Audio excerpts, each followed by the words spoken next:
Наследие ЮНЕСКО. А театры, музеи и концертные залы радовали жителей республики почти ежедневно.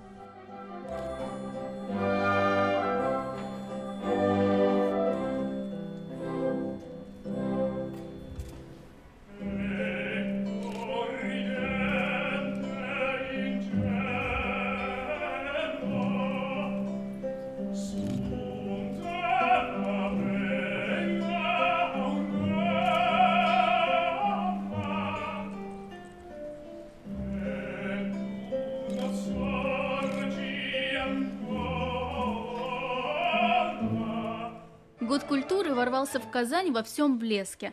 Тон задала одна из самых дорогих премьер сезона – «Севильский цирюльник». Знаменитую комическую оперу Россини поставил обладатель «Золотой маски» петербуржец Юрий Александров. На подмостках появился своеобразный ящик Пандоры. В нем атрибуты за все 200 лет истории этого музыкального шедевра. Так и «Фигаро» в новой постановке оказалось сразу 12. Дальше – больше. В театре объединили оперу и балет. Во время Нуриевского представили мистерию Кармина Бурана.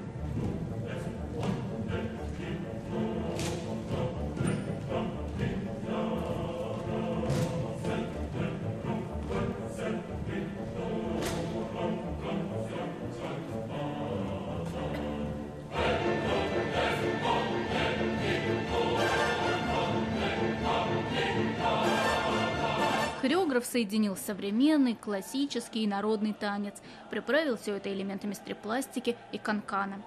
Пестрый по стилям и оформлению, спектакль богат на философское содержание. Так и год культуры был щедрым на премьеры.